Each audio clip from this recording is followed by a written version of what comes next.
hari Isnin. Dengan sanadnya Imam Bukhari meriwayatkan daripada Malik bin Al-Huwairith, katanya saya balik min 'inda Nabi sallallahu alaihi wasallam, yani saya nak balik lah, saya berpaling dari sisi Nabi sallallahu alaihi wasallam, ataupun saya nak balik dari sisi Nabi sallallahu alaihi wasallam. Dia pun berkata kepada kami, yakni kepada saya dan seorang sahabat saya, adzina, hendaklah kamu azankan, yakni untuk sembahyang, wa aqima, dan iqamatkan, wal ya'ummakuma akbarukuma, dan hendaklah yang lebih tua dari kamu berdua ni menjadi imam. Bab, kuda itu terikat di ubun-ubunnya atau pada jambulnya, kebaikan hingga ke hari kiamat. Dengan sanadnya Imam Bukhari meriwayatkan daripada Abdullah bin Umar, katanya Rasulullah sallallahu alaihi wasallam bersabda, al-khailu fi nawasiha al-khair, kuda itu pada jambulnya ada kebaikan hingga ke hari kiamat. Diriwayatkan daripada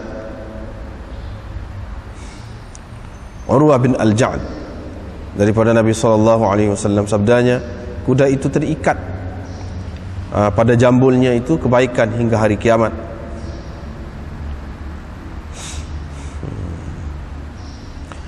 Sulaiman meriwayatkan daripada Syu'bah, yakni Urwah bin Abil Ja'd.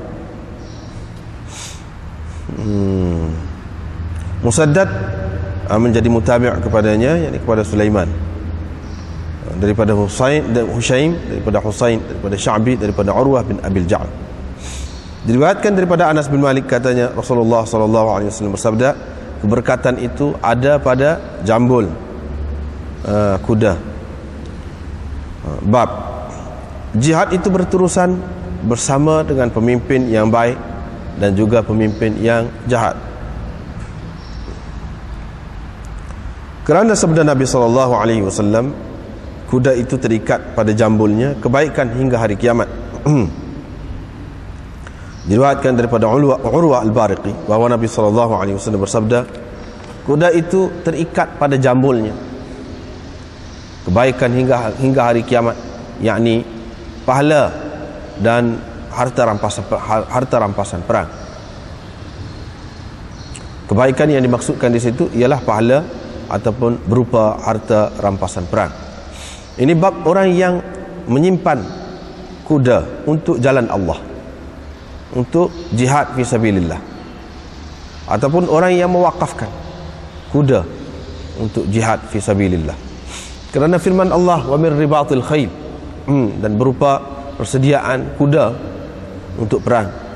Diriwayatkan daripada Sa'id Al-Maqburi, dia menceritakan bahawa dia mendengar Abu Hurairah berkata, Rasulullah Nabi SAW bersabda, sesiapa yang menyimpan ataupun mewakafkan kuda untuk jihad fisabilillah dengan penuh keimanan kepada Allah dan dengan membenarkan janjinya, maka sesungguhnya kenyang kuda itu, hilang dahaga kuda itu, tahi air kencingnya, fi mizani, akan dikira termasuk dalam timbangan amalan seseorang itu yang baik pada hari kiamat nanti.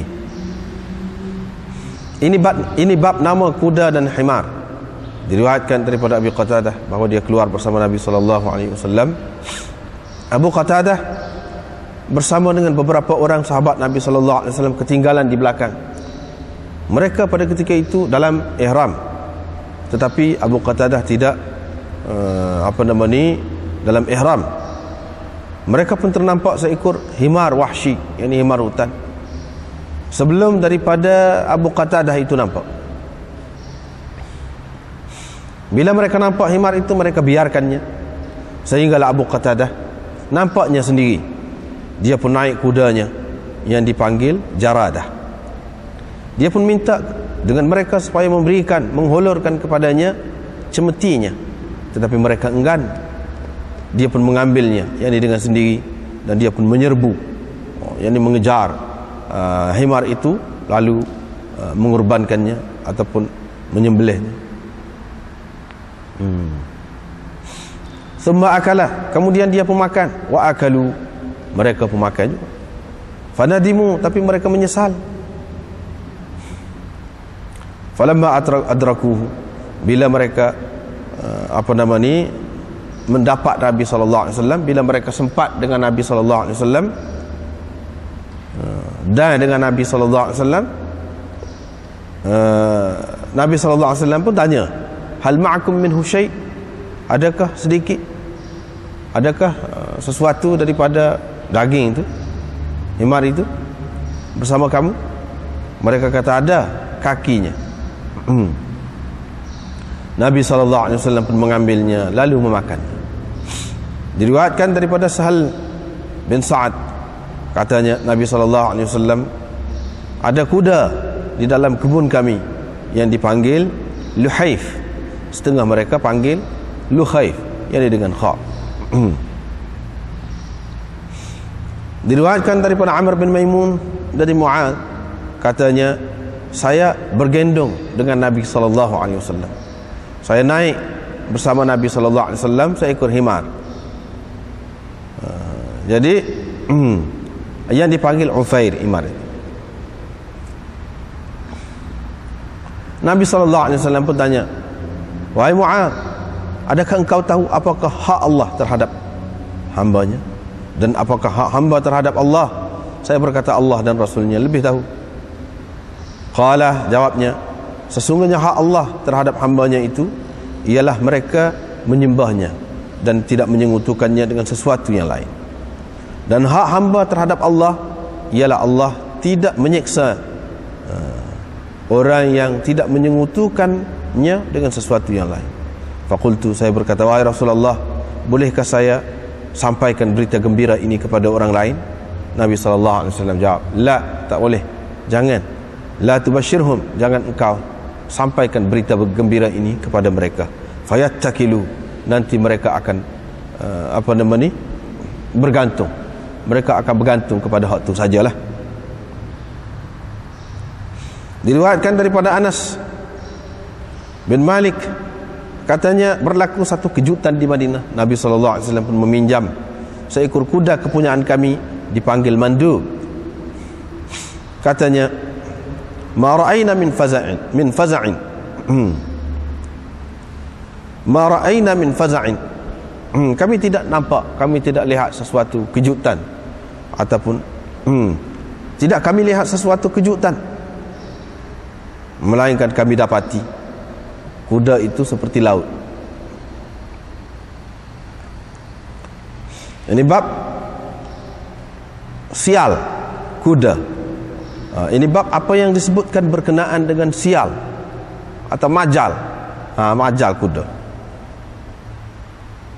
Diriwayatkan daripada Abdullah bin Umar, katanya saya mendengar Nabi SAW bersabda, sial itu ada pada 3 perkara, pada kuda, perempuan, dan rumah.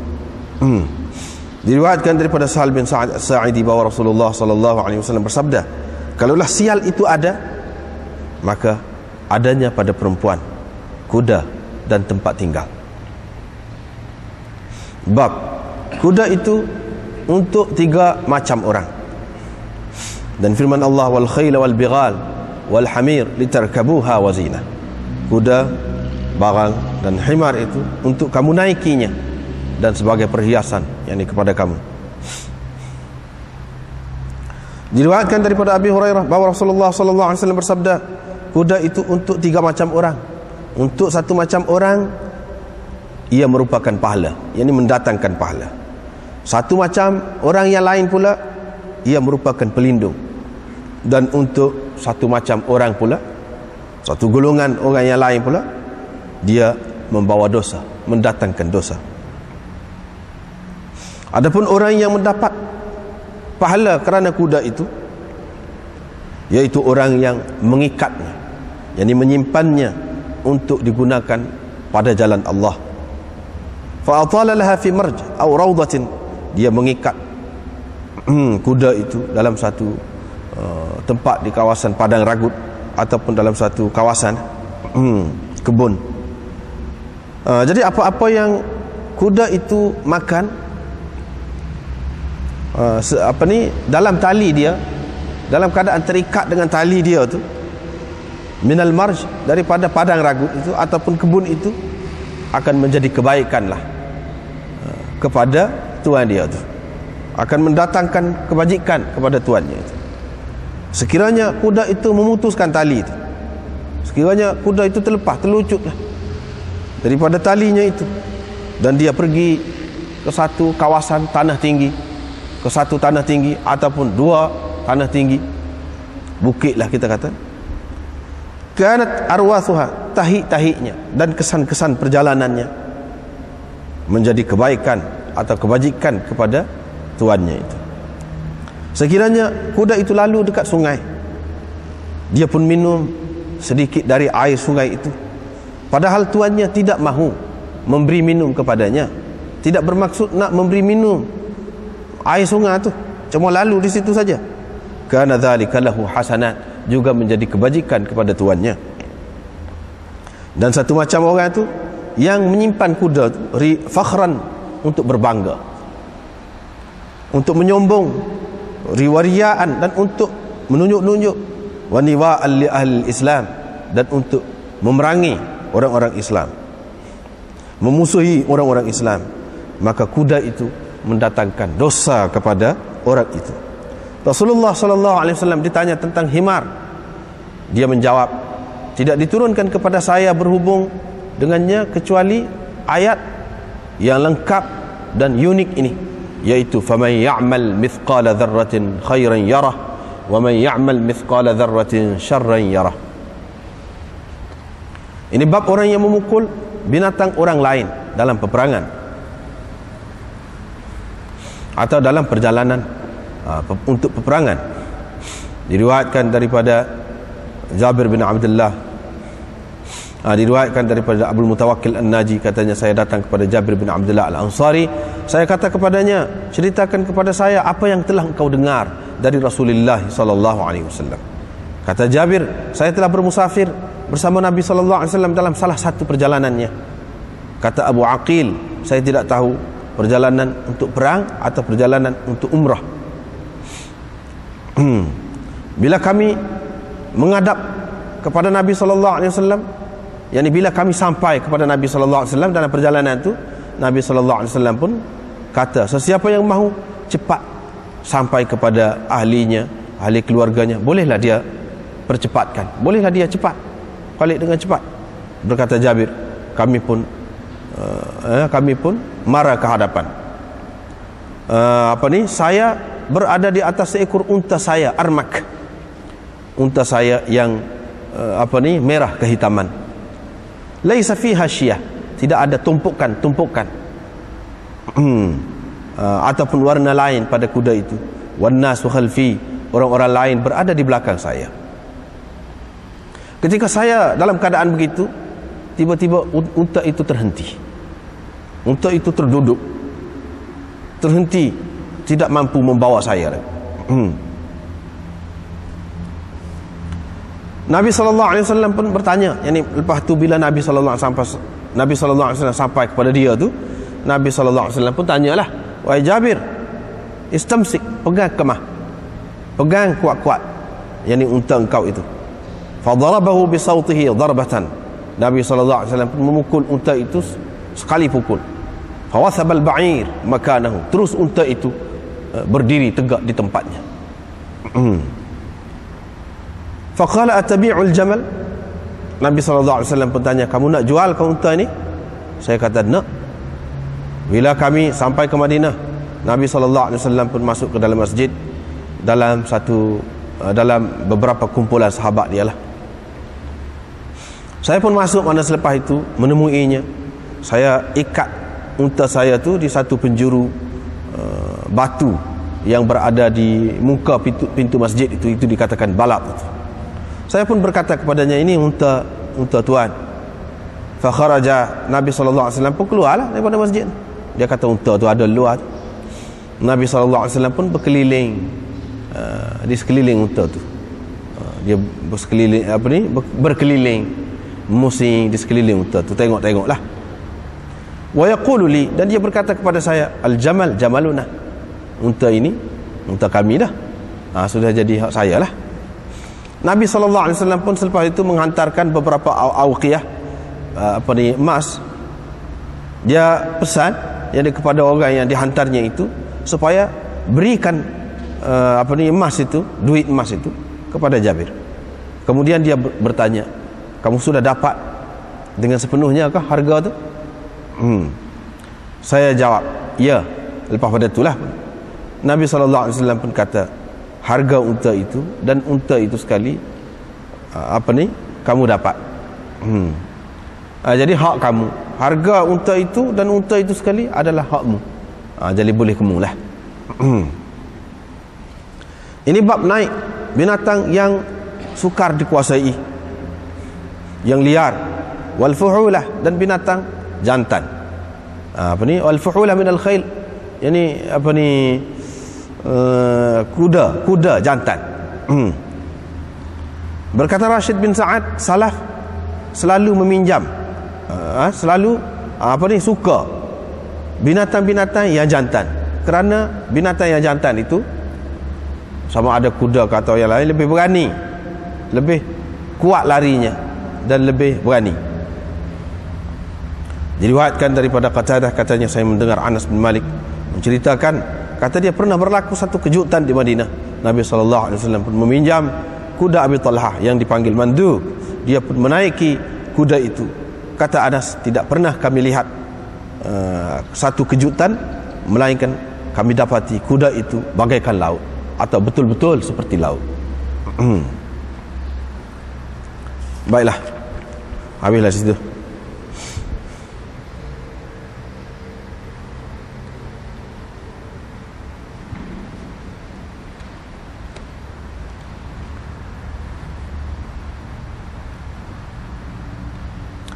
Babus safaril isnain, ini bab perjalanan pada hari Isnin ataupun perjalanan dua orang.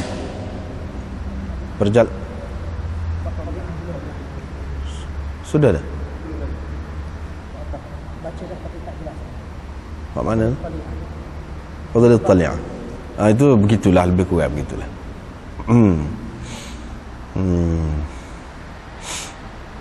Safaril isnain di sini satu makna perjalanan pada hari Isnin. Satu lagi maknanya perjalanan dua orang. Imam Bukhari nak ayat perjalanan hari Isnin boleh, tak jadi masalah. Satu. Yang kedua, dua orang pun boleh. Dalam perjalanan dua orang. Tidak semestinya perjalanan ni makna kena lebih daripada dua. Ini sesoalahnya Imam Bukhari nak isyaratkan kepada satu hadis yang bagi dia tidak begitu kuat lah, ataupun kalau kita terima sanad dia tu molek pun, maknanya ada keadaan-keadaan tertentu yang khusus dengan keadaan itu, bukan secara mutlak tak boleh tu. Jadi perjalanan dua orang mana boleh, harus. Hatu Imam Bukhari nak ayatnya, sebab dalam hadis ni Malik bin Huwairis ni menceritakan dia dengan sahabat dia, dua orang nak berjalan. Nabi SAW berpesan suruh bas, suruh qamat, dan biar yang lebih tua tu menjadi imam kalau nak sembahyang. Jadi dua orang, dia tak ada kata apa pun. Sedangkan ada dalam riwayat yang lain, misalnya cuba kita tengok dalam hasyiah yang ke-10 tu disebutkan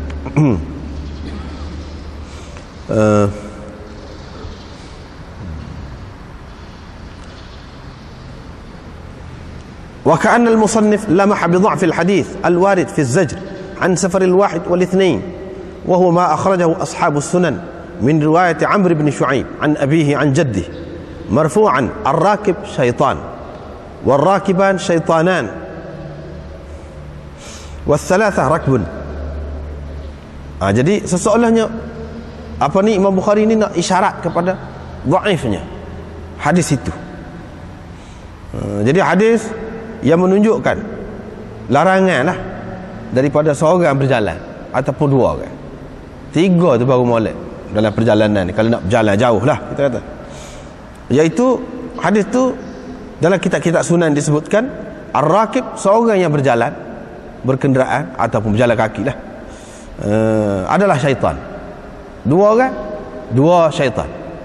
3 baru rombongan, baru perjalanan. Rombongan. Qultu, kata Muhasyini, ini adalah hadis hasanul isnad, dan Ibnu Khuzaimah, Hakim mengatakan sahih hadis ini.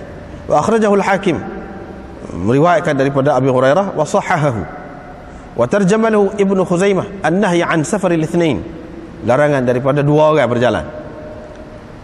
Wa ma duna thalatha usa, dan kurang daripada 3 orang ni maknanya sebagai derhaka, tak patuh ni. Lianna ma'na qawlihi, kerana makna kata Nabi sallallahu alaihi wasallam syaitan itu maknanya asin, maknanya derhaka, tak menurut. Jadi ini adalah larangan ini termasuk di dalam zajr, adab dan zajr ataupun nahi irsyadi. Di sini pun ada sebut tu. Pasal kalau seorang ni takut wahsyah, sepi ataupun bimbang ada berlaku apa-apa, tidak haram. Begitu. Begitu juga perjalanan, ke duduk seorang kau, begitu juga. Perjalanan lebih-lebih lagi lah, terutama di tempat yang tidak biasa. Jadi itu sebagai anjuran untuk kebaikan umat lah, bukannya suatu yang mesti, bukanlah haram. Kalau perjalanan itu maknanya kita yakin tak ada apa, tak apa, harus, boleh. Jadi Imam Bukhari ayatnya boleh begitu. Patuhan ini dalam bab jihad ni, jadi Imam Bukhari ayatnya perjalanan ni, kalau orang kata dalam keadaan bahaya tak boleh perjalanan seorang atau 2 orang pun tak ada alasan juga. Sebab di sini ni bab jihad. Imam Bukhari ayat kalau dalam keadaan perang pun, jika perlu seorang atau 2 orang boleh. Seperti dulu Nabi SAW hantar Zubair pergi seorang, jadi sebagai pengintip boleh. Bahkan kalau amal ni buat menyusah, jadi ikut terhenti kepada keadaan lah. Terhenti kepada keadaan. Tidaklah suatu yang mesti tu, begitu tu. Cuma ke mana-mana pun memanglah ada kelebihan jalan 2 ni, terutama tempat-tempat yang tidak selamat, tempat-tempat yang kita tidak biasa, memanglah begitu. Jadi anjuran ini, irsyadi ni, memberi makna apa yang dikehendaki oleh Nabi sallallahu alaihi wasallam itu ialah berkenaan dengan kebaikan duniawi kita. Itu makna irsyadi. Begitu juga kalau amar irsyadi, perintah tu. Kalau perintah irsyadi, bukan perintah lil wujub tetapi lil irsyad, maknanya perintah itu ada kebaikan untuk kita dari segi dunia. Memang pun ada kebaikan dari segi itu, tak nafilah. Iaitu setengah-setengah tempat tu memang bahayalah. Kalau kita nak tinggal barang kita pun tak boleh. Katakanlah kalau jalan seorang, takkanlah semua barang tu nak bawa masuk pikul ke dalam bilik air sama. Kan susah tu. Tapi kalau ada seorang kawan lagi, boleh duduk situ. Kalau 3 orang lagi sedap, boleh bergilir. Boleh bergilir. Tapi kalau seorang, payah tu. Kalau mati, selalu sakit, kalau apa, susah. Untuk nak bagi tahu kepada keluarga, nak menghubungi keluarga, nak pergi minta tolong dengan sesiapa, payah. Jadi itu kebaikannya. Jadi kalau perjalanan itu 3 orang sekurang-kurangnya. Tapi kalau dekat-dekat, maklum dah tu tak apa. Kalau ni perjalanan jauh, terutama tempat-tempat yang bahaya, begitu juga kalau duduk seorang, lebih baik kita duduk 2 daripada seorang. Kalau 2, lebih baik 3 daripada 2. Sebab duduk seorang boleh jadi macam-macam gangguan. Kita sepi, kita khayal tak tu kalau, ataupun gangguan syaitan boleh jadi mari. Kita pun jadi kejut. Bila kejut tu boleh jadi macam-macam lah. Jadi hilang ingatan ke apa ke, jadi sasar ke, ataupun ternampak gapo-gapo. Itu boleh berlaku. Tapi kalau 2 lain. Kalau 3 lebih-lebih lagi lah baiknya. Walau bagaimanapun dalam keadaan perlu, sekiranya keadaan tu aman, tidak ada sesuatu yang membimbangkan, tak apa perjalanan. Seorang pun tak apa. Dalam keadaan bahaya pun jika diperlukan seorang lebih baik.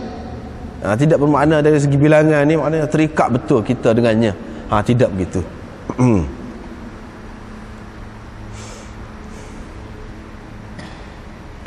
Ini bab al-khail ma'qudun fi nawasiha al-khair ila yaumil qiyamah. Kuda itu terikat pada jambulnya kebaikan atau kebajikan hingga ke hari kiamat. Jadi hak ni beberapa bab selepas ni lebih kurang macam ni. Hadis dia hanya hak tolak. Cuma kalau kita tengok sekali tengok tu nampak macam terikat benar kita dengan kuda ni. Jadi kuda itu macam bawa tuah semua. Sepatutnya kita kena pegang kuda lah. Dalam keadaan lagu mana pun, sebab kuda ni membawa tuah, membawa kebaikan sampai ke hari kiamat. Begitu kan maksudnya? Tidak maksud gitu. Jadi Nabi SAW dia bercakap ni sesuai dengan kemampuan ataupun apa yang boleh dipahami oleh orang-orang di zaman dia tu.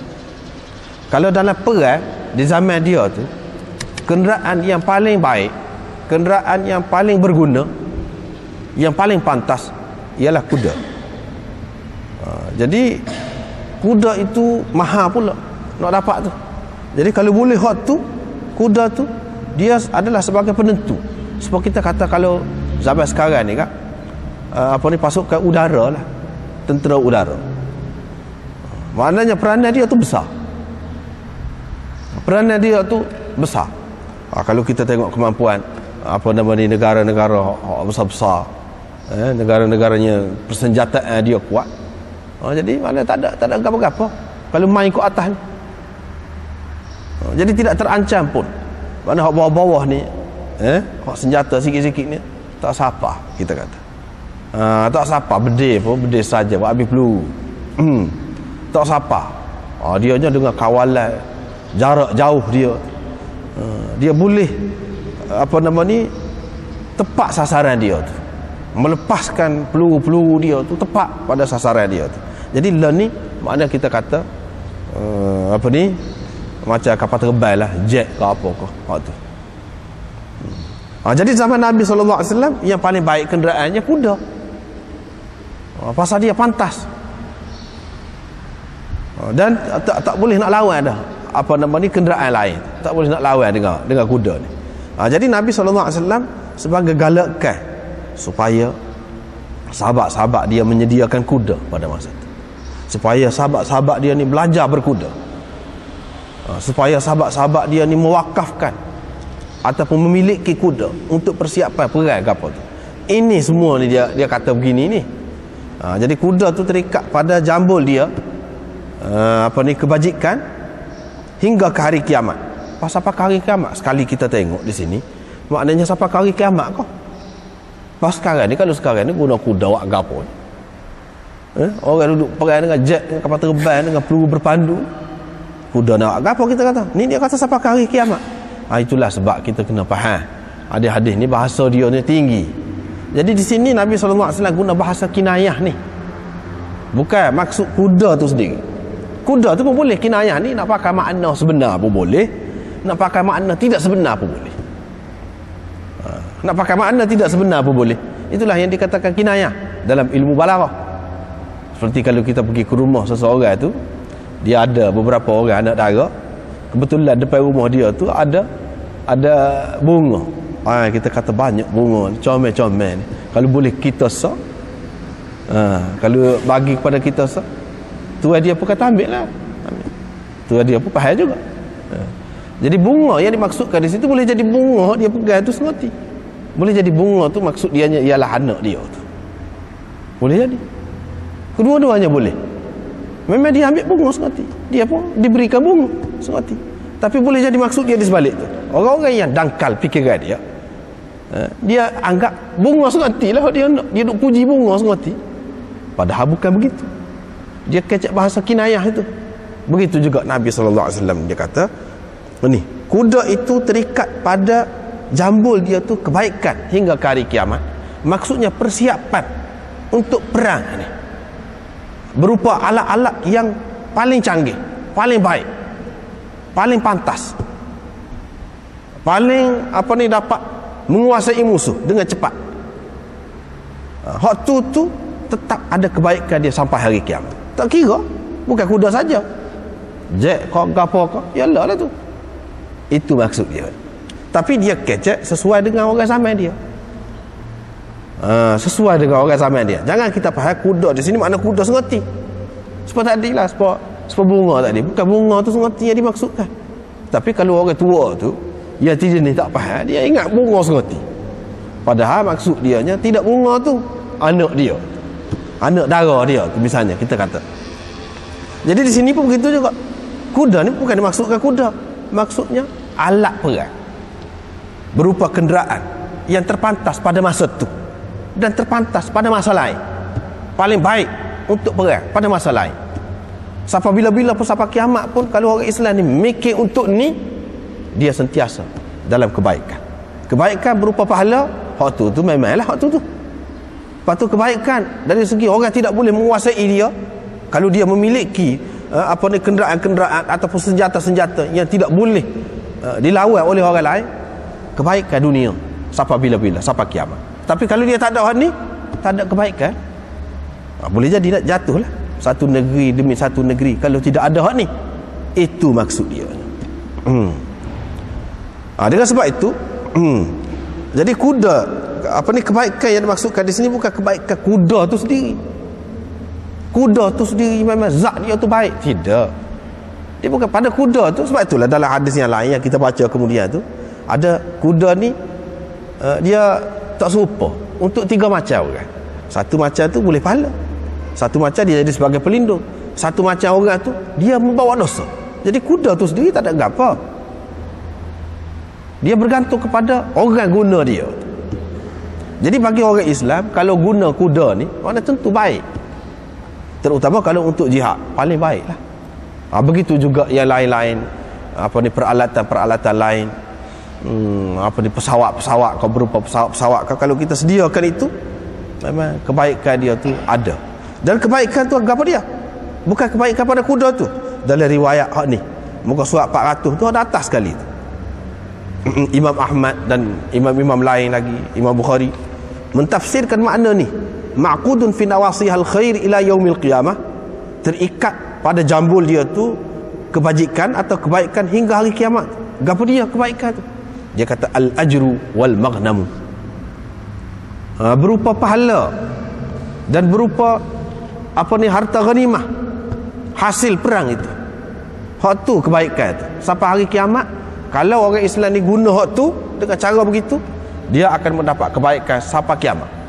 Kebaikan berupa pahala dan kebaikan berupa kemenangan dunia. Kemenangan dunia tu dalam bentuk macam-macam lah. Dalam bentuk kita boleh menguasai negeri orang. Lepas tu yang paling penting sekali bagi kita orang Islam ni, iaitu orang di situ akan nampak Islam, akan nampak kelebihan Islam.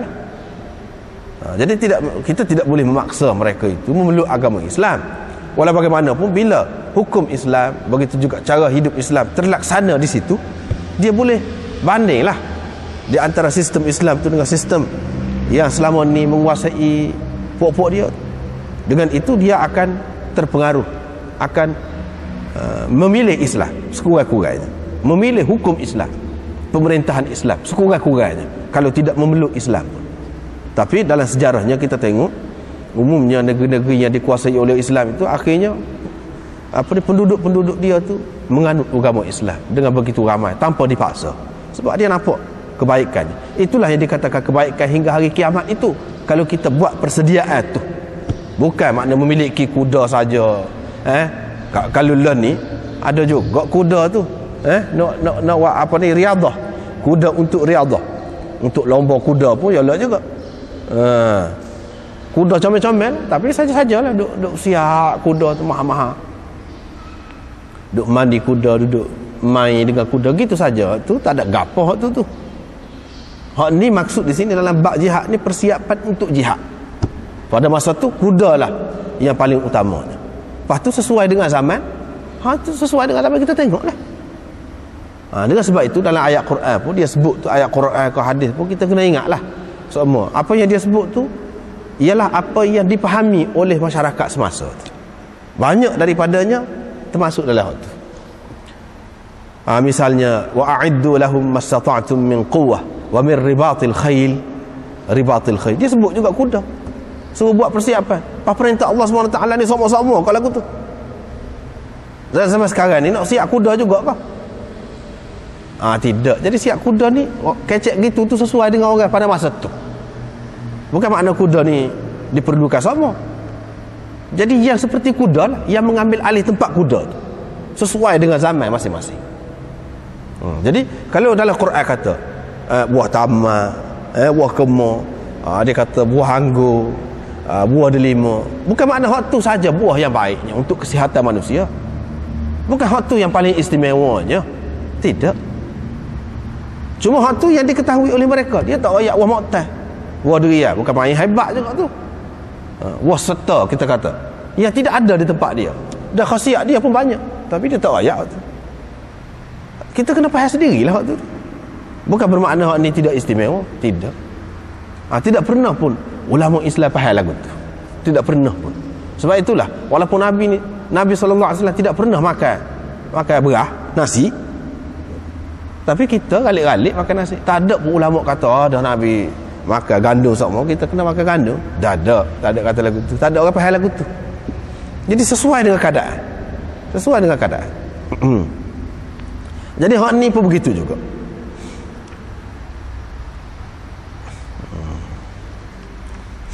Semua hadis-hadis ni begitulah maksudnya.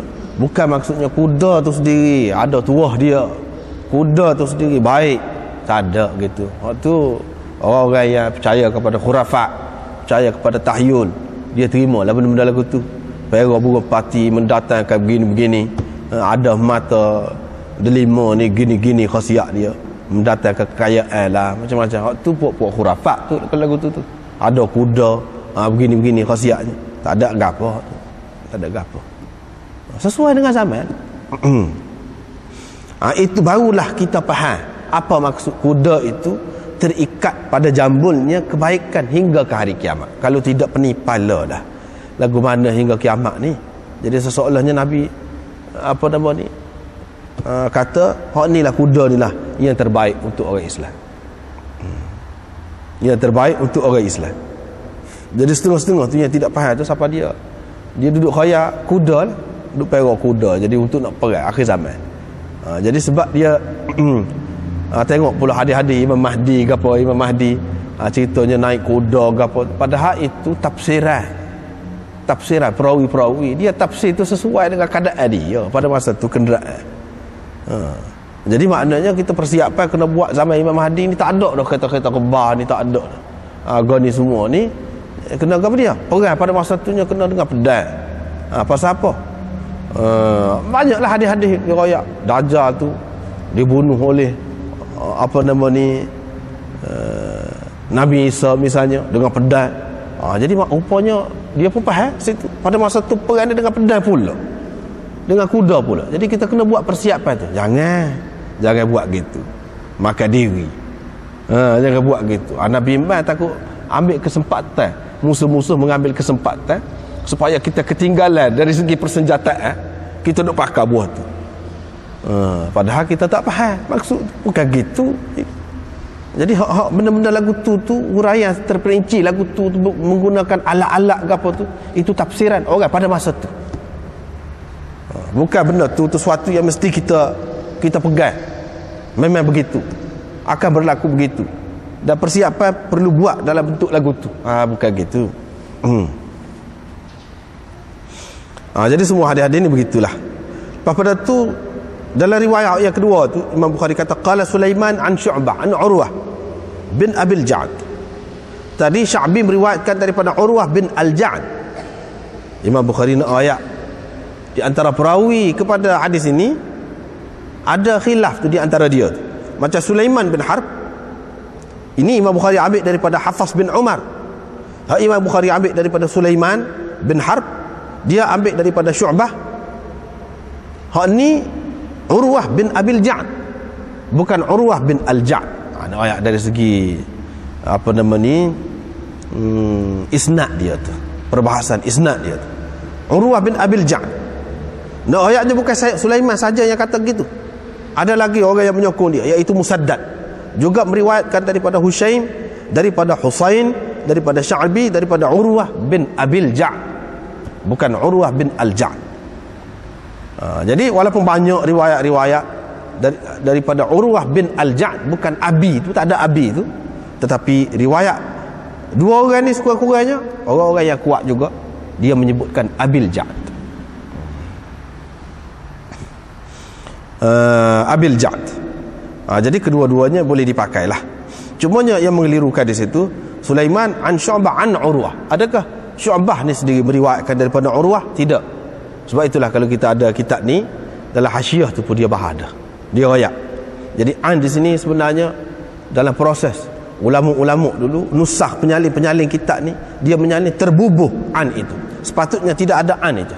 Bukan Syu'bah ni ambil daripada Urwah, tidak mungkin begitu, sebab dia tidak sezaman tu. Ya, sebetulnya Syu'bah berkata Urwah bin Abil Ja'd. Cuba tengok apa ni nombor 12 tu. Dia kata qala al-Kirmani i'lam anna nusakh al-Bukhari kanat fil asl Sulaiman an Syu'bah Urwah, begitu. An Syu'bah Urwah selalu, bukan an tu tak ada. Ialah fa ulhiqat biha ala sabilil islah lafzu an. Jadi asalnya untuk islah dalam usaha pembaikian tu terbubuh perkataan an itu. Hak sebetulnya sebagaimana hak awal tu, sebagaimana hak awal tu, yang ni tak ada an itu. Bukan Syu'bah tu ambil riwayat ini daripada Urwah, tidak. Ada beberapa orang tu, Husain dan apa ni Sya'bi, barulah Urwah. Itu dia nak cerita situ. Peringatan lah, sebagai peringatan daripada pihak Imam Bukhari. Jadi tadi dia kata kuda tu terikat pada jambul dia kebaikan. Di sini pula dalam riwayat yang ketiga ni keberkatan. Keberkatan berada pada jambul unta. Jadi jambul unta tu maksudnya jambul dia saja ke? Kadang-kadang disebutkan jambul itlaqil juz wa iradatil kull. Itu biasalah lagu tu itlaqil juz wa iradatil kull, sebutkan sebahagian, tapi maksudnya semua sekali. Maksudnya semua sekali. Ada juga begitu. Hadis ini pun termasuk dalam hak tu lah ni. Maksudnya kuda tu sendiri. Jadi keberkatan berada pada kuda. Keberkatan itu apa makna? Kelebihan. Kelebihan dari segi duniawi dan kelebihan di akhirat. Kelebihan dari segi dunianya lagu mana? Bila kita pada masa itulah, bila ada kuda banyak, boleh dikatakan maknanya pasukan dia tu akan menang. Supaya sekarang lah kalau kita kata pasukan udara ni kuat, boleh dikatakan dia akan menguasai peperangan itu. Dia akan dapat mengalahkan musuh. Jadi begitulah. Di sini pun yang dimaksudkan begitu. Kebaikan dari segi dunia tu begitu. Kebaikan dari segi akhiratnya dia banyak pahala dia. Sebab apa? Sebab bila benar banyak pahala lah. Boleh jadi orang masuk Islam dengan sebab tu. Hak tu yang utama. Lepas pada tu pahala yang besar tu sebab apa? Sebab dia mahal. Orang nak menyiapkan hak tu dia kena belanja banyak. Kena belanja banyak. Jadi belanja banyak di jalan Allah SWT tu mendatangkan pahala yang banyak. Itulah yang dikatakan keberkatan itu. Keberkatan itu iaitu kebaikan yang banyak berupa duniawi dan ukhrawi. Itulah yang dikatakan keberkatan. Ada manfaat dunia dan akhirat. Sebab itulah Imam Ibn Taymiyah mentarifkan barakah tu. Barakah tu kepada dia iaitu ma tashtamilu manafi'ad dunya wal akhirah. Iaitu sesuatu yang merangkumi manfaat duniawi dan ukhrawi. Itulah yang dikatakan berkat itu. Jadi memanglah di sini berkenaan dengan kuda ni sebagai alat perang yang paling baik pada masa tu, ia adalah membawa keberkatan. Lepas tu al-jihadu ma'adhin ma'al barri wal fajir. Imam Bukhari buat mari hadis tu juga. Nak rakyat daripada hadis tu juga kita boleh faham apa maksud Nabi SAW kata kuda itu pada jambul dia ada kebaikan hingga ke hari kiamat. Apa makna? Maknanya Nabi SAW nak rakyat jihad ini akan terus berlaku hingga ke hari kiamat. Jadi umat Islam ia kena sedar umat dia ni tak boleh dipisahkan daripada jihad sampai ke hari kiamat. Kalau selagi dia sedar kedudukan dia tu lagu tu, maka kebaikan dia akan dapat sampai ke kiamat. Jadi masalah jihad ni perlu, ini kepentingan umum yang meluas. Jadi kita tak boleh ambil kira hak kecil-kecil. Misalnya ia akan mengepalai jihad itu. Orang itu pemimpin tu baik ke tidak baik, juru ke tidak juru, warak ke tidak warak. Oh, kita tak perlu cara tu. Tak perlu cara. Asalkan dia Islam, untuk menegakkan Islam, walaupun dia tu fasik, walaupun dia tu minum arak, tak usah cara tu. Apabila dia melancarkan perang, kita kena kena ikut, kena sahut seruan itu. Sebab apa? Ini demi kebaikan umum, meluas itu, bukan kebaikan peribadi dia. Begitu. Terutamanya kalau dia tu seorang yang ahli pula dalam bidang tu, dalam bidang perang tu, strategi perang tu, dia tahu pada ketika ni peluang molek. Walaupun dia kurang dari segi tu, kita tak usah ambil kira tu. Ini maksud bab ni. Imam Bukhari nak ayatnya, kuda itu terikat pada jambul dia kebaikan hingga ke hari kiamat. Maknanya perang ini perlu diteruskan hingga ke hari kiamat. Yang ni jihad dengan orang-orang kafir ni perlu diteruskan, mesti diteruskan hingga ke hari kiamat. Tak boleh kita berhenti jihad itu. Jadi jihad itu luas lah makna dia. Tidak mestinya perang, tidak semestinya perang, kemuncaknya perang lah. Kalau tidak sampai situ, tak sampai masa dia dalam bentuk lain. Tetapi maksud jihad yang sebenarnya, yang paling utamanya apa dia? Iaitu meninggikan agama Allah di muka bumi.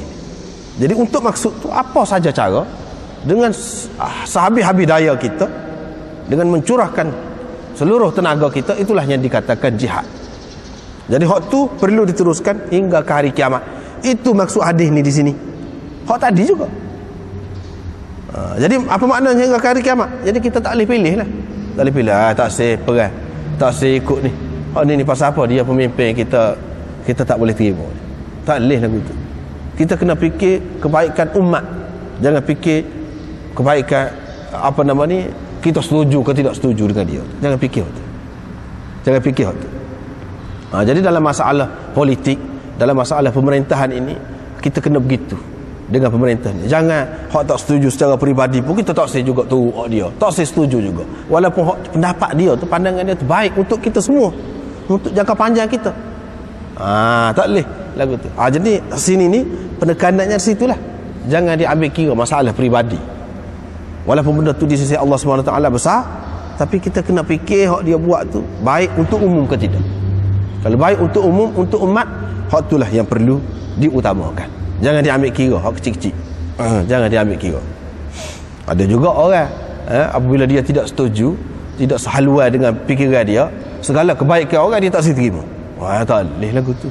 Tak boleh lagu tu. Akhirnya rugi belaka. Rugi belaka. Pemimpin pun rugi, rakyat pun rugi. Nak agak dia lagu tu. Ada juga orang ni siapa dia tidak sepandangan, tidak sependapat dengan orang lain, dengan pemerintah dia, katakanlah segala pemerintah dia buat semua tak molek. Lebih baik lagi beli hak orang kafir ni, hak Jepun. Ada pula lagu tu. Jadi tu tak kena tu fikiran lagu tu tak kena. Jadi kalau hak kita sendiri ada yang boleh membangunkan ekonomi kita sendiri, apa yang kita nak memusuhi dia nya? Hak tu kalau tak ada dia apa tu semacam hak tu. Kalau tak ada dia apa kita nak kaitkan masalah peribadi? Tak boleh. Jadi untuk kebaikan umat, kita kena fikir keseluruhan. Jangan fikir hak kecil-kecil. Jangan fikir hak kecil tu walaupun besar, tapi kalau berkait dengan peribadi dia, biar. Biar begitu. Kita kena buat juga. Nak ayatnya jihad ini suatu perkara yang penting. Suatu perkara yang penting. Jadi kalau tak cukup syarat, lebih kurang sikit sebanyak tu, tak kisah hak tu. Hak ni lebih besar lagi. Hak tu yang ayat sini. Lepas tu man ihtabasa farasan, seterusnya itu maknanya orang yang menyimpan ataupun orang yang mewakafkan kuda sesuai dengan zaman tu, pahala dia tu besarlah. Jadi kenyang kuda tu, hilang dahaga kuda tu kerana minum air yang dia sediakan, tahik kuda tu, kencing kuda tu akan dikira sebagai kebajikan dalam timbangan dia di hari akhirat nanti. Dikira kebaikan dia, dikira sebagai kebaikan dia.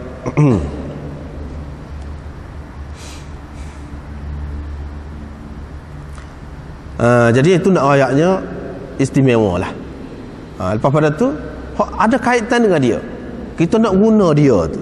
Kalau kuda tu saja molek, ada. Nak guna tak pandai, tak boleh juga. Apa faedah? Serupa juga kalau jet ada, kita tak pandai nak guna jet, ada. Apa faedah? Jadi maknanya belajar berkaitan dengan mengguna dia tu pun mendatangkan pahala juga. Segala-gala yang ada kaitan dengan waktu tu, pahala belakang. Boleh pahala belakang. Sekiranya niat awal dia tu betul. Untuk jihad. Untuk jihad, untuk menegakkan agama Allah Subhanahu Wa Taala. Begitu. Pada tu bab nama kuda dan himar. Sini Imam Bukhari nak ayat boleh kita bubuh nama kuda tu. Dengan nama yang bukan binatang sama binatang, dia tak tahu. Tak ada gapo binatang, tapi kita bubuh nama binatang. Nama kucing kita kata kita bubuh nama dia. Serupa dekat-dekat dengan nama orang ke, ataupun sesuai dengan keadaan dia tu. Putih kau kita kata, jalur kau kita kata, ataupun tompok kau kita kata, pada bertumpuk-tumpuk warna dia tu, ataupun ikutlah apa-apalah. Kita kata kita bubuh nama. Lepas tu kita panggil dengan nama tu, tak apa gitu. Cumanya dalam masalah ni tak bolehlah bubuh nama-nama yang nama orang-orang tinggi, orang besar, jadi macam mengejek pula. Jadi misalnya, jadi macam mai kita menghina pula kucing kita bubuh nama Muhammad dia. Jangan buat lagu tu. Kalau bubuh nama-nama lain yang sesuai dengan dia lah kita. Lepas tu kita panggil, dia pun faham, dia mari kerana biasa dah. Lagu tu tak apa, bubuh nama lagu tu tak apa. Serupa juga bubuh nama apa dia, perlu berpandu ni bubuh nama, perlu berpandu gon ni. Ni kapal terbang ni bubuh nama kapal terbang gon ni. Nama gon ni. Nama orang kau, nama pahlawan kau, ikutlah. Boleh bubuh. Boleh bubuh gitu. Jadi sesuai dengan benda tu lah kita nak bubuh tu. Boleh bubuh nama begitu. Dan nama tu nama orang pun boleh, tidak nama orang pun boleh. Cuma kena beringat tadilah, jangan bubuh nama tu menaikkan nama orang kafir kau, misalnya senjata-senjata yang hebat tu bubuh nama orang kafir. Jangan. Kalau kita bubuh nama kehebatan kita, pahlawan kita, nama tua kau kita kata dah, tua misalnya kita kata, ataupun siapa-siapa lah kita kata, bubuh nama begitu, Khalid kau misalnya, tak apa, boleh bubuh. Jadi begitu juga ni nama-nama kuda, himar, apa. Nabi SAW ada nama-nama dia tidak larang. Bahkan kuda dia sendiri pun, unta dia sendiri pun ada nama. Dia tidak larang, kerana boleh bubuh nama begitu. Lepas tu dia cerita Abu Qatadah ni sudah berapa kali dah jumpanya. Apa nama ni, kaldai hutan ni, berapa kali dah jumpa. Jadi nak rayaknya nama kuda dia tu, kuda tu dipanggil Jaradah. Jaradah ni banyak maknanya, di antara makna dia tu belalang. Jadi melompat kuat sebab belalang lah agaknya. Boleh jadi makna begitu. Jadi bidah tu jetak sebab belalang, cepat melompat tu. Kuda tu boleh jadi makna begitu. Boleh bubuh kuda tu dengan nama belalang ke misalnya. Dari sesuai dari sudut tertentu lah, boleh. Jadi dia naik kuda tu lah, cepat pergi tu, jadi dapat tangkap himar wahsy tu. Lepas pada tu hal lain tu serupa lah. Dalam kebun kami ada seekor kuda yang dipanggil Luhaif. Itu hak Nabi SAW. Luhaif. Pasal apa dipanggil Luhaif? Pasal ekor dia panjang. Ekor dia tu panjang sampai mencecah tanah. Daripada lahafa yalhafu, Luhaif. Sebab itu jadi ada kesesuaian tadilah. Dipanggil Luhaif kuda tu. Padahal kuda ni bukan, Luhaif itu tidak nama kuda dari segi bahasa Arabnya, tidak. Jadi bubuh nama, ikutlah nama apa. Pada tu hak ni pula naik himar. Himar itu dipanggil Ufair. Boleh jadi Ufair itu kerana warna dia tu seperti tanah, seperti debu, kelabu begitu. Kan dalam hadis kata afiru Ats-tsaminah bit-turab afiru. Ats-tsaminah bit-turab afiru sama dengan ufair ini daripada makna tanah. Ini basuhkan kali yang ke-8 itu dengan tanah. Ufair. Jadi hak ni pun hadis ni pun sudah banyak kali juga kita jumpa dah. Jadi di sini Nabi SAW tak beri cerita pada orang ramai takut. Jadi pakai duduk bergantung dengan hak ni. Jadi tak saya buat amalan kebajikan lain dah. Tak apa dah, moga ada dah tu. Moga kita Islam dah. Kita tidak menyekutukan Allah dengan sesuatu yang lain dah. Jadi tak apa dah lah, masuk syurga. Jadi Allah SWT jamin dah untuk tidak menyeksa dia dah. Kalau lagu tu. Jadilah puak-puak murji'ah. Jadilah puak-puak murji'ah. Tapi kok mana-mana pun Muaz di akhir hayat dia, dalam riwayat yang lain disebutkan dia royak juga. Dia takut jadi termasuk dalam menyembunyikan ilmu. Jadi dia royak juga. Maknanya ilmu ni kadang-kadang dia kena susuk juga. Tak apa susuk. Bukan susuk selama-lamanya. Susuk tu kerana memikirkan orang hak depan ni tidak sesuai kau. Jadi sebenarnya tidak susuk lah lagu tu. Tidak susuk orang panggil. Kerana tak sampai masa. Tak apa lagu tu, buat lagu tu. Bahkan kalau kita bagi pada masa yang tidak sesuai, mungkin dia jadi lagu lain pula. Dia akan jadi lagu lain. Dia akan jadi lagu mana? Jadi pening kepala. Tak kena gaya jadi miring. Apa sebut ilmu tinggi sangat, tak padan dengan dia. Dia baru kelas rendah. Kita beri hak tinggi. Jadi boleh jadi rosak. Itu pun boleh jadi. Boleh jadi juga dia akan amalkan tak kena dengan kehendak yang sebenar. Boleh jadi juga. Macam di sini ni boleh jadi dia akan amal tak kena. Inilah puak-puak murji'ah. Dia pakai lagu tu. Tu pun setara sahabat-sahabat beringat dah tu. Pun berlaku juga. Sehingga ada satu golongan puak-puak sesak ni. Murji'ah. Iaitu dia kata bila kita diberi iman, tak apa dah kita buat dosa setara mana pun. Tak apa, tidak menjejaskan apa-apa. Itu pandangan dia. Sebab itu Nabi SAW pun tak beri, tak sawayak lah. Tak sawayak. Jadi boleh lagu tu. Bukan makna susuk. Tapi kerana tak sesuai dengan keadaan. Ialah dalam masyarakat kita ni berapa banyak benda-benda yang kadang-kadang kalau kita royak melenting orang. Padahalnya benda tak ada gapo, benda alamat dah ada, cuma tidak terdedah kepada dia. Gitulah. Jadi mungkin lebih sesuai kita tangguh dulu hak tu. Lebih sesuai tangguh dulu.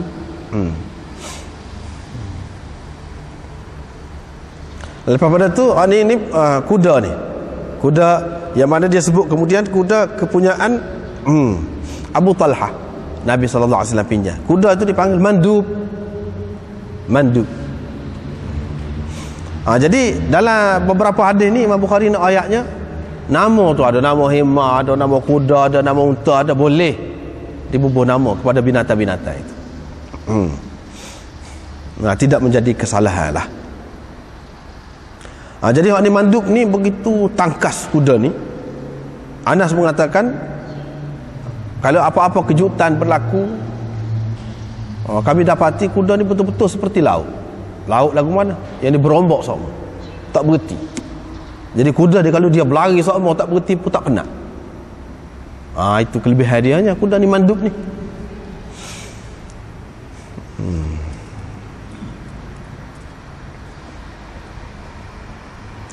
Babu yuzkaru min syu'mil faras. Ini bab sial kuda. Apa yang disebutkan tentang sial kuda. Jadi tadi tuah kuda, sial kuda. Jadi kuda tu sendiri tidaklah ada mengandungi unsur sial, membawa sial kepada seseorang tu, menjadikan seseorang tu majar, jadi malang, membawa malang kepada seseorang itu, tidak. Jadi yang menjadikan gapo dia ni, dia tu malang tak gapo dia, iaitu apabila orang guna dia tu tak kena pada tempat dia, jadi malang, sial lah jadi. Gitu. Jadi apa dia ni? Asyu'mu, malang itu ataupun sial itu hanya ada pada 3 perkara. Hanya ada pada 3 perkara. 3 perkara ni sesoalnya ada sial, malang ataupun majal itu. Apa dia? Kuda, perempuan dan rumah. Jadi hadis ni mengelirukan. Hak ni saja, hak lain tak ada. Apa kalau hak lain ada sengaja kah? Memang rumah tu sendiri membawa sial kepada orang tu kan, kalau ke mana? Kalau ada sesuatu yang lain di sebalik tu yang merupakan sebab kepada kemalangan yang berlaku dalam rumah tu. Itu benda yang perlu diteliti lah. Kalau kita tengok hadis yang sah lagi, Imam Bukhari buat bagi sah lagi. Kalaulah ada sial itu pada sesuatu, maka adanya pada perempuan, pada kuda dan pada tempat tinggal. Tapi makna nak ayatnya tak ada. Bila tak ada pada hak tiga tu pun tak ada lah. Pada hak tiga tu pun tak ada lah.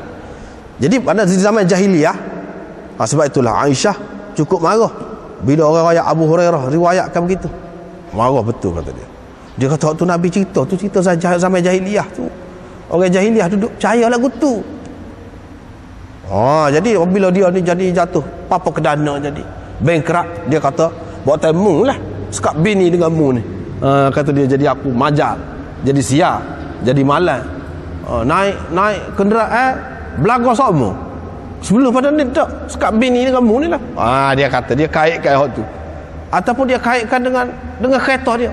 Kereta ni banyak kali berlaku. Padahal dia duduk mengatuk sama. Dia tak kira hak tu. Dia kaitkan dengan kereta dia. Kalau zaman dulu dengan kuda dia. Buatan kuda dia. Jadi tiga perkara ni adalah perkara-perkara yang biasa, yang terlalu rapat dengan masyarakat pada masa itu. Dan oleh kerana dia ni fikiran dia tu kosong daripada akidah yang betul, dia cuba kaitkan segala kemalangan, nahas, sial, majal itu dengan hak dekat dengan dia. Nabi SAW mari nak hapuskan benda tu. Ni riwayat yang kedua tu menjelaskan hak sebenar. Lepas tu belah mana dalam riwayat Abu Daud ada tu, satu orang itu duduk di rumah dia tu, mana tak molek keadaan dia. Dia pun rayak kepada Nabi SAW. Nabi SAW suruh pindah. Hak tu lah ke mana? Kita kena ambil kira juga hak tu. Jadi hak ni dia nak tekan je dari segi akidah. Dari segi akidah jangan kita anggap salah, rosak akidah kita kalau kita kata rumah tu sendiri memberi kesan kepada kita, kesan buruk kepada kita, membuatkan kita demam gapo, membuatkan kita sakit sama, kemalangan berlaku dalam rumah kita. Kita kata rumah tu sendiri, itu rosak akidah.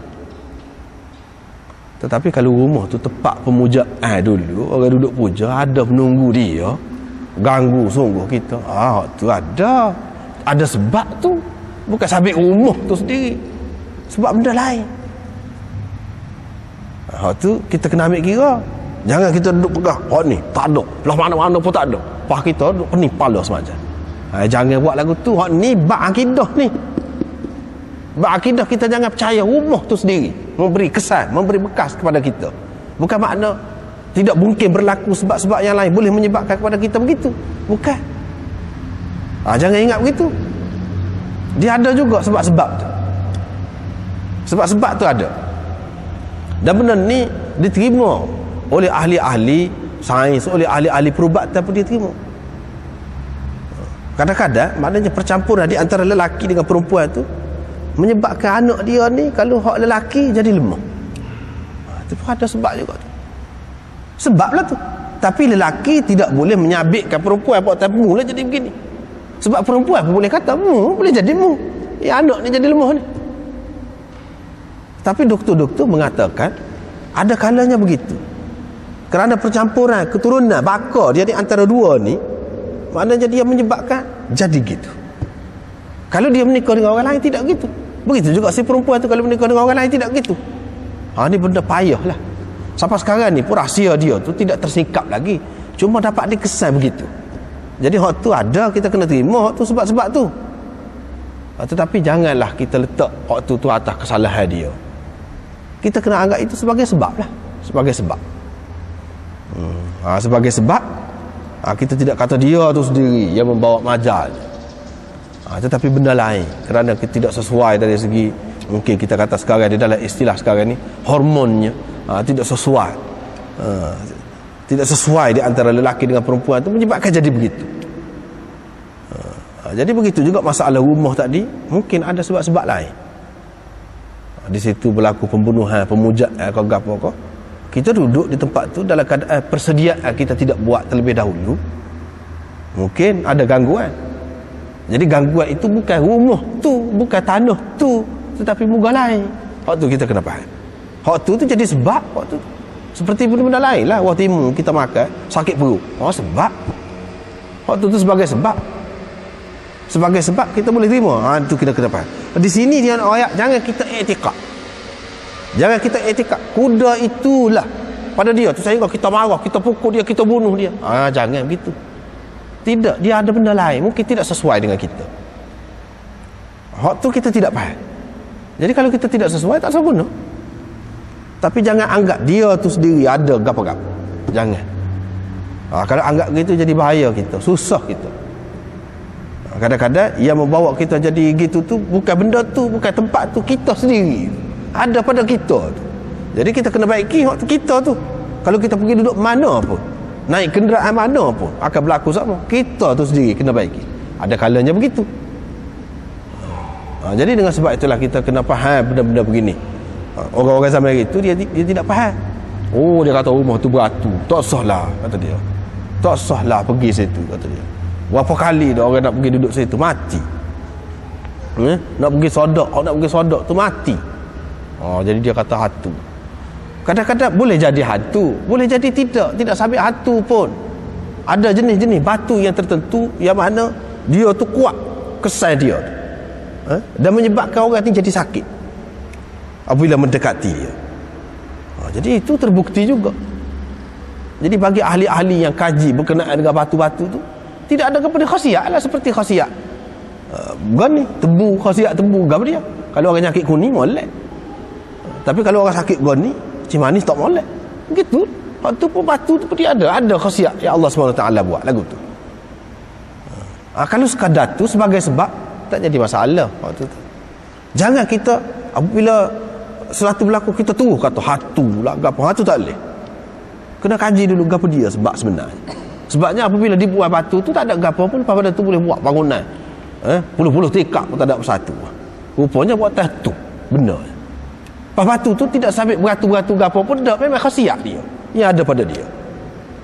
Seperti mana khasiat kayu tas yang ada pada kayu tas tu. Mana binatang rimau kau gapo takut. Nak mana? Allah SWT buat lagu tu. Khasiat dia. Bila manusia tahu dia boleh ambil manfaat daripadanya. Gitu. Jadi hak ni bab akidah. Jangan kita anggap kalau khasiat kayu tas tu dia ada, kita perlu puja dia. Tidak, tak puja pun boleh. Memang dia ada khasiat dia. Itu yang kita kena faham. Jangan kata dia membawa tuah kepada kita. Tak ada apa. Memang dia ada khasiat dia. Jadi di sini kalau ada pada sesuatu, maka pada perempuan, kuda dan tempat tinggal. Tetapi tak ada. Mana benda ni tak ada. Dalam Islamnya tak ada. Hak orang jahiliah duduk kata pada tiga ni ada, hak tu pun tak ada. Apatah lagi pada benda-benda lain. Tidak ada orang kata nahah, sial, majar dibawa oleh benda-benda ni. Tak ada. Secara langsung benda tu sendiri memberi kesan. Dengan Allah SWT tidak menjadikan dia tu sebagai sebab, jadi sendiri. Lagilah tak boleh kalau lagu tu. Kalau sebagai sebab, kita faham sebagai sebab, hak tu pun payah nak tentu. Yang senangnya kita kata daripada Allah SWT. Hak itulah akidah ahli sunnahnya. Senang. Bukan semua orang boleh sampai kepada hakikat sesuatu tu. Hak ni sakit ni, mati ni batu ni. Batu tu sebenarnya tidak sampai puja ke apa, tidak. Dia ada kuasa tarikan dia, menyebabkan jadi orang ni jadi sakit. Jadi bukan semua orang boleh kaji hak tu. Lebih baik kita kata segala-galanya baik buruk daripada Allah SWT. Allah SWT nak juga tu. Dia buat batu lagu tu. Dia buat kayu ni khasiat dia lagu ni. Allah SWT nak. Jadi kalau kita kata daripada Allah SWT belaka, senang, selesai masalah. Tetapi apakah nak suruh kita berhenti setakat tu? Tidak, kita kena kaji dulu. Apa dia benda rahsia yang ada di sebalik tu, yang menyebabkan binatang-binatang ni takut? Apa dia?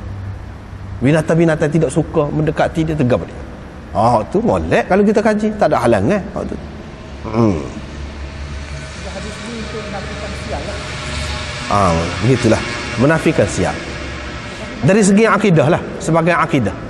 Tapi di sini ada hadis yang pertama, dia menggunakan adatul hasr nama tu dia. Tapi ialah adatul hasr ini, hasr itu pun bukan hakiki, tetapi hasr idafi, yani binisbah ila zamanin Nabi sallallahu alaihi wasallam, zaman jahiliyah tu. Jadi hasar di sini hasar idafi, bukan makna hak tu saja. Kalau nak kira pada hak lain boleh dikatakan, boleh dikaitkan juga, tetapi biasanya mereka kaitkan dengan hak tu sebab hak itulah yang selalu mereka hadapi dan yang selalu berlaku. Nanti apa ni, syu'um yang diterima oleh orang-orang jahiliyah ada pada 3 perkara. Yang ni biasanya, bukan segala-galanya pada 3 perkara tu. Hak lain pun dia kata siap belaka orang jahiliyah ni, bukan hak tu saja. Burung kalau bewok melintah, orang sampai dulu orang kita pun lagu tu. Semasa banyak hutan-hutan ke apa dulu, kalau dia nak keluar tu, dia nak pergi minta hutan dengan orang, bewok keluar, mari litah pergi kok kiri, misalnya dia kata tak boleh, siap tak boleh hari ni, kalau pergi pun saja. Kalau burung hatu kau punya kuku, ada orang nak mati ni katanya. Hatulah dalam hadis kata la hamata la safara, la hamata gapo tu, la tiyarata, tidak ada gapo semua tu. Hak tu kita tak boleh sabit tu, tidak, tak ada gapo, tak ada gapo benda tu. Jadi orang jahiliyah mana bukan 3 ni, banyak perkara lagi, tapi lebih umumnya hak ni 3 perkara. Jadi dia nak ayatnya tak ada.